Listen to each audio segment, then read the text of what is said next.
So can you describe to me a little bit about what happened when the earthquake hit? I was at a school and the ground started to shake, the buildings started to shake. All of the children were terrified, but we were able to move everyone where they would be safe.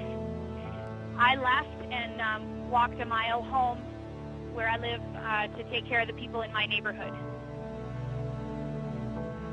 A lot of my neighbors along both sides of the street had lost their homes, and everyone had gathered in this field up at the top of my street. So I started going through the field, trying to get a sense for who's injured, what are their needs, and then taking care of them. And then my neighbors understood, well, Kez is here, she's got some medical supplies. So the men actually started going out to the damaged buildings and pulling bodies out.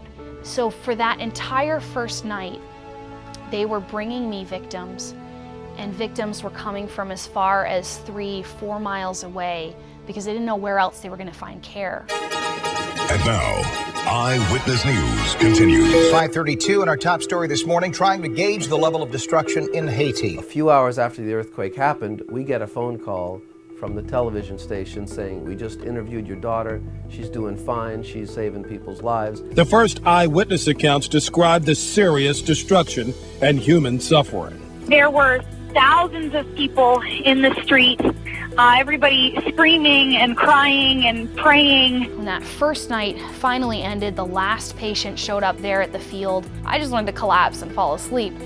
But we knew that if my neighborhood had been hit that bad, other neighborhoods probably looked the same. And so I packed up medical supplies into a couple of bags and went out with a friend of mine, and we started taking care of similar tent cities, fields of refugees that day and for the next 3 weeks. A lot of people, they got out of there as fast as they could. And if she had said, I need to come home, I would have said, get home right now. Kezia went to Haiti with the idea that these are needy people and I'm going to help them. So the earthquake just made them a little more needy. Now, you don't back away from helping people in a situation like that. 2 years ago, 2008, she sat in the seat just like you were sitting. A few years before that, I had her in class, and I even remember where she sat in the front row, very attentive and anxious to learn. So when I applied to nursing school here at Northeastern, that was my objective. Learn skills here and go use them abroad.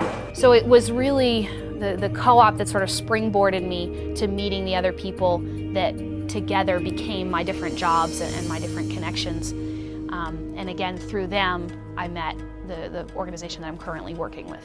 The people that I ended up getting close to were my neighbors right there in my area, the folks that are now living up on that field.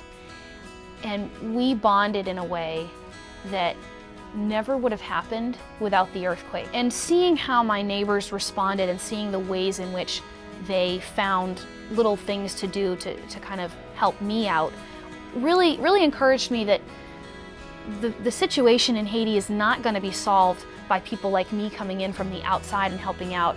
It's going to be solved by people stepping alongside Haitians and encouraging them and equipping them to solve their own problems. As far as I'm concerned, Haiti's where I'm going to be for the near future and probably the more distant future as well. I love it, and my community's there. Now we've rebuilt this new community after the earthquake, and so that's where my friends are, and that's where, in a sense, my non-biological family is.